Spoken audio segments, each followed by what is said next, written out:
What's going on, everybody? It's your boy C4 here today, bringing you my fourth Eagles mock draft of the year. You guys got crazy earlier on. You kept requesting me to do a goddamn mock draft every 2 weeks, and I'm a man of the people. I do what you guys ask. But we slowed down a little bit. Now I'm trying to introduce NFL mock drafts, which you would have saw last weekend. I'm going to try to do one updated NFL and Eagles mock draft from now on, once a month. Maybe 2 a month for the Eagles in specific, unless things drastically change.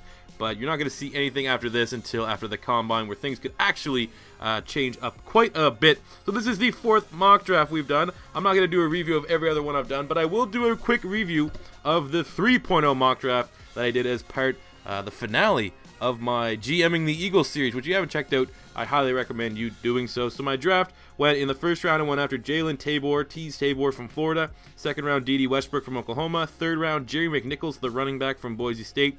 Fourth round, first pick, Chidobe Awuzie from Colorado, defensive back. Not sure if he's going to play safety or corner. Fourth round, second pick, Vince Beagle, outside linebacker from Wisconsin. Fifth round, Julian Davenport, offensive tackle from Bucknell. Sixth round, John Toth, center from Kentucky. And seventh round, Fish Smithson, free safety from Kansas. Things have changed up quite a bit, as I don't think I have a single pick the same. So that's why I felt it was about time to do the mock draft 4.0. So what I did to really swing things around in 3.0 is just to make it a little bit different here on Beast Mode TV. I work my way down so that in the anticipation builds of what player will truly be our first round pick. So we start from pick 7 and work all the way up to number 1. It seemed to be pretty well received, so I think why not? Why not do that again here today? So a lot of these picks, a lot of things have changed. I use CBS Sports and Walter Football in terms of where projected players are going to go. I mean, no one really knows. No one ever really knows because, literally, a player's worth what you're willing to pay for him. And that's, free agency. That's what goes for the draft as well.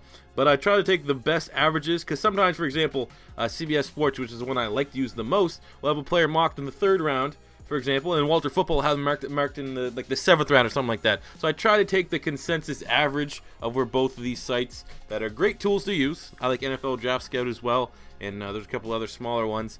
But just using those ones for the big dogs right now, that is where we got the average overall rounds for these players that we're going to talk about. So without further ado, C4 is going to shut the fuck up, and we're going to go to number 7. We're going with Jerry Ugakwe, offensive tackle from William and Mary, currently projected to be a 7th round / undrafted free agent.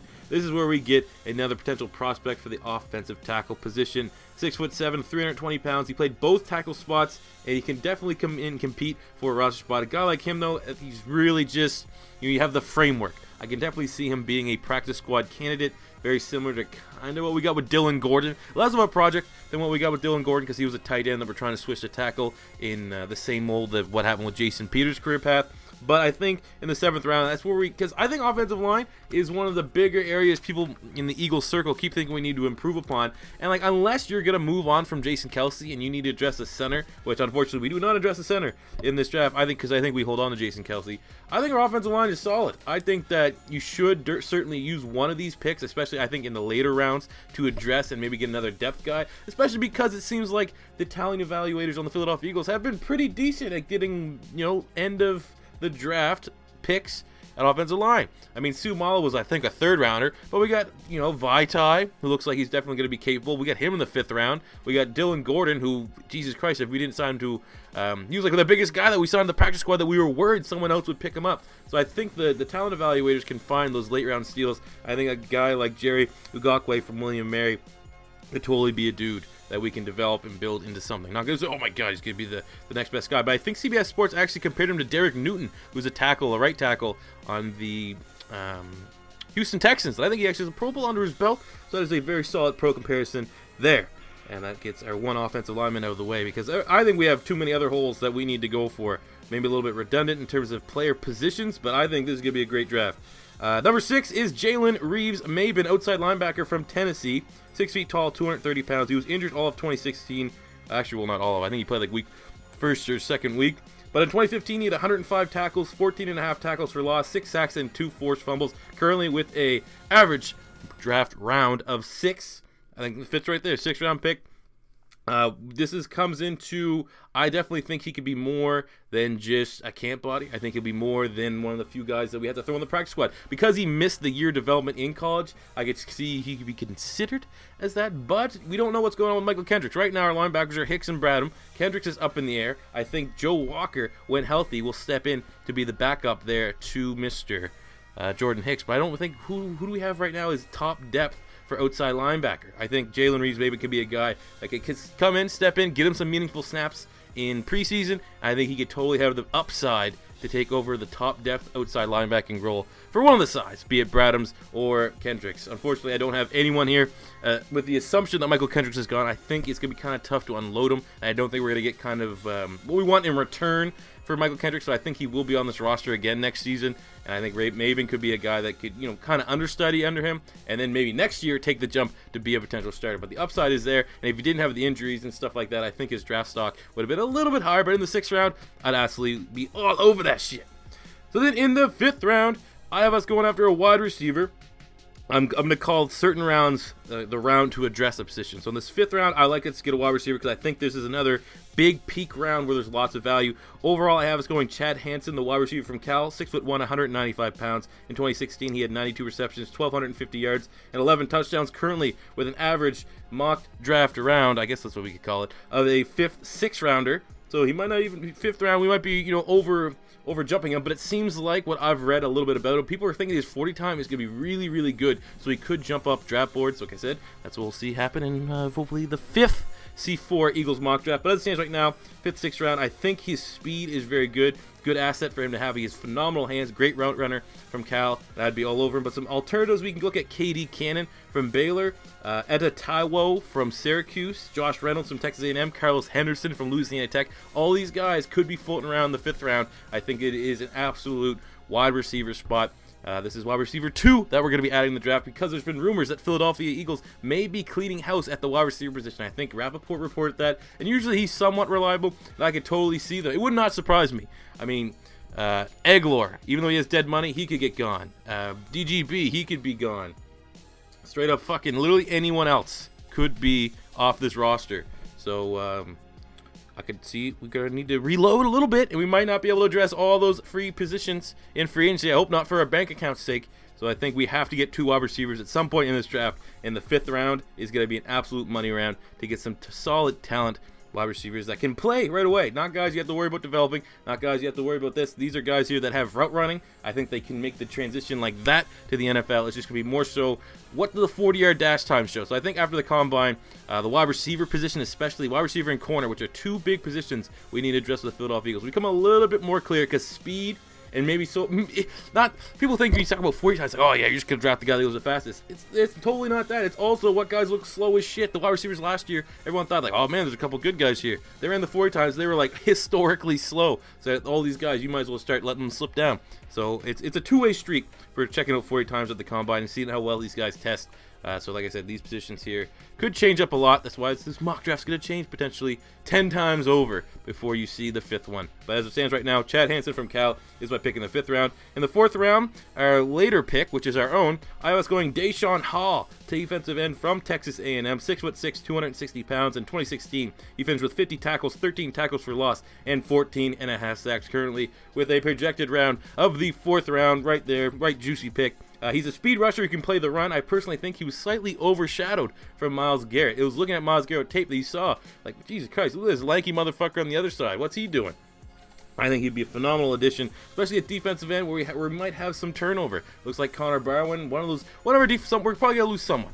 And I think it will come down to Benny Logan or Connor Barwin. I think Connor Barwin may be the odd man out because he's getting paid a lot of money to be a rotational defensive lineman. So we need to get some youth on that defensive end spot, and I think Deshaun Hall, especially at 6'6", 260, Jesus Christ, that's like Julius Peppers mold. Get that guy in here, get him ready to play, and he won't have to take the learning curve that a guy that we got last year in Alex McAllister from Florida will, because he has to put on the weight. He has a good frame, great speed, and the fact that he has much improved this last year at Texas A&M against the run makes him pro-ready. So I think like that, I would go up all over that motherfucking shit. An alternative here could be potentially Trey Hendrickson Florida Atlantic, actually.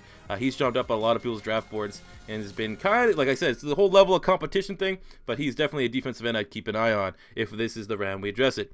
Then with our first fourth round pick, it's Cleveland. So does that mean we pick first overall in the fourth round? I think it might. I was going. This is going to be a tough one. Joe Mixon, the running back from Oklahoma, currently with a projected round of literally no one knows. Could be as high as the third round. Some people say most teams have written him off the board because of everyone knows he punched his girlfriend. And I think there's two sides. I've already replied with that. We'll jump into what I think about this pick in a second. So yeah, anywhere from the third round to undrafted free agent. Seems like usually when you have a player like that, the fourth, fifth round will be where the team takes a gamble on him. But if he didn't have that, he may be a first-round pick in this year's draft class if he didn't have the off-the-field stuff. 6'1", 230 pounds. In 2016, he had 1,275 rushing yards, 10 rushing touchdowns to go with 37 receptions, 540 receiving yards, and 5 receiving touchdowns. This guy here fits what we need at the running back to an absolute T. So the off-the-field issue, it showed that some girl pushed him in a club, or it looked like a restaurant or something like that, and then he fucking just smacked her once and left. And I think pretty sure she got knocked out cold. So then, it's one of those things where you take two sides to the story. On one side, you have the whole, well, the girl, I'm pretty sure the girl hit him first, and then he retaliated. So, I mean, if you want to hit a guy first, you should expect to get hit like a guy. The whole equal rights, you might as well get some equal lefts as well. So you have that whole side where women should get treated like men in instances like that, which is completely understandable. But then you have the other side of what that girl was your girlfriend, what was her sister, your mother, something like that. That turns everything. It's just a different perspective on things. It doesn't matter what would have happened. You're still hitting a woman, which is, historically what you shouldn't do. It still is, no matter what you look at, a dirtbag thing to do because you're gigantic. You're a football player. Why couldn't you just took an alternative method? But because there's two sides, and I mean, he has had, I think, a different instance, something with like a parking ticket or something like that. There are a little bit off the field issues. This is what comes to Philadelphia. I'm sick and tired of being the team that has like the high more ground on shit like this. I don't want to be that team that. Look at the Patriots. They will sign anyone that helps them. It's about the culture. It's about as soon as you enter the building, you drop your bags off, all that luggage and baggage off at the door, and come in and really accept the professional environment, especially making that transition from college. I was all over Honey Badger. I wanted the Eagles to draft Honey Badger. I truly believe that when you take a guy in a college environment, you bring him to a professional environment, it will make a significant difference. He's no longer around his homies. He's in a big-time city. He has a better agent, maybe even an agent, a guy constantly in his ear, reminding him, don't fuck this up, don't fuck this up. All those little things. He just will be surrounded potentially by a better supporting cast. And that's what I think is the big thing, especially so much talent in Joe Mixon.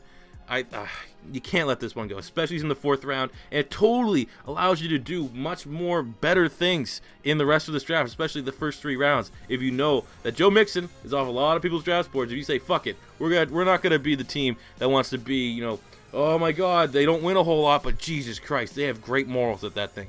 Sometimes you need to give a chance. You got to give someone a fucking chance. We did it with Michael Vick. Look at that. We had some of the most exciting years we've ever seen in the Philadelphia Eagles. We got DGB. We technically gave him a chance. He had some baggage. He did absolutely nothing. He did nothing on the field as well, which sucks, but he did nothing off the field that made you worry about anything. And it was actually pretty similar to what we had with Joe Mixon.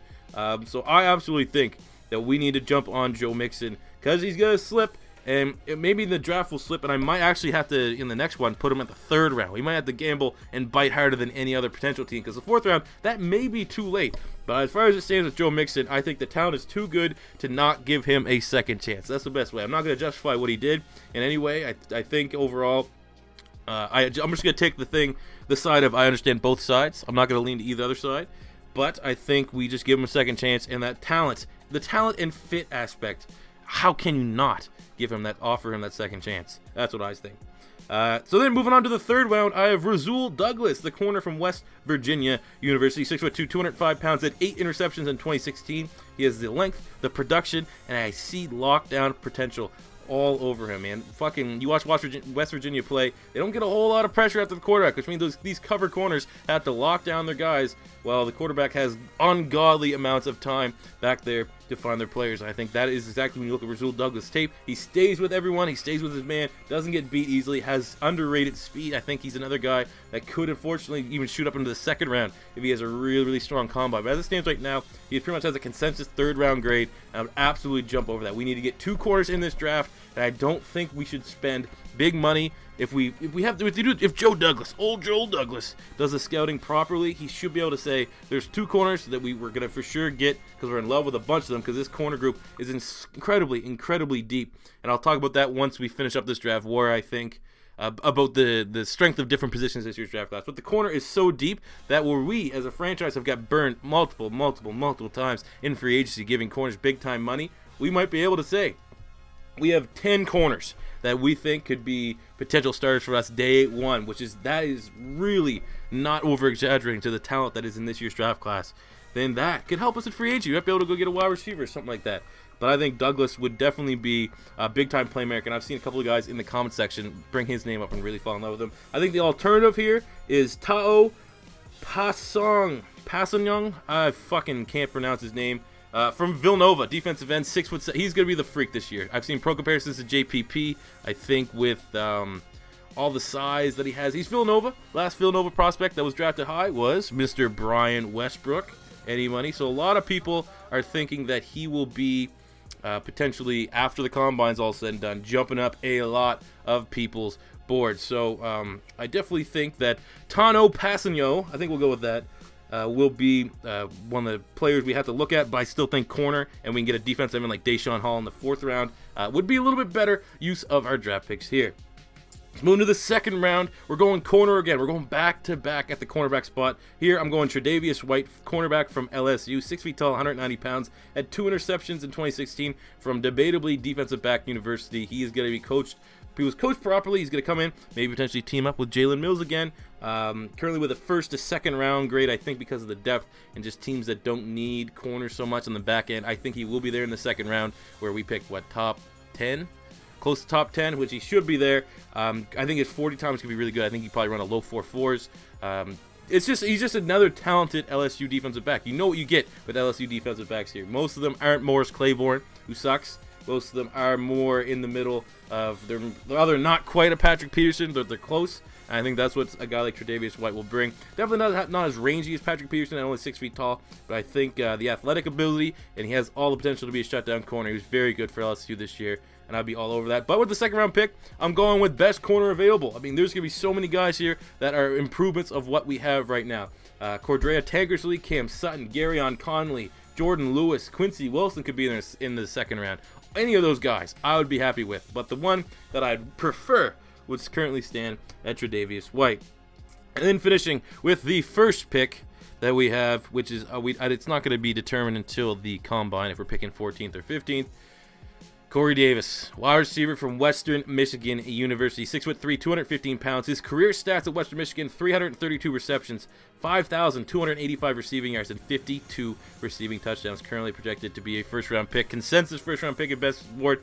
I will say before I go, everyone already knows my thoughts about Corey Davis. I've had him mocked to us earlier, I think actually in mock draft 1 way back then, so I've kind of already, I don't want to repeat myself about why I like this prospect. I just think, everyone's, oh god, this guy here is going to be the next T.O. He definitely has a lot of flashes. There is a little bit of concern about the level of competition he went against, but what happened to the last guy we had a concern about the level of competition? His name was Carson Wentz, and he balled out. I think Corey Davis, worst case scenario, would still be probably the best wide receiver on our team. I see glimpses of Jordan Matthews in him, but the fact that, I've seen a couple people actually comparing it a little bit to Jordan Matthews. It's the positives of Jordan Matthews that you see in him. It's not the negatives. It's not the limited route tree. It's not the pure outside wide receiver. Corey Davis is an out-and-out wide, standing outside wide receiver. And but for this pick, it's also much like the 2nd round pick where it was taking the best corner available. Here in the 1st round, it's best wide receiver available. If I think Mike Williams will be gone, which is why we have Corey Davis, because personally, I'm still having a moral dilemma of who I like more between Corey Davis and Mike Williams. I want to feel like Mike Williams is a safer bet because he performed at such a high level against strong competition, but small scope. He was hurt. I think he only really played 2 years, whereas Corey Davis was doing his thing forever.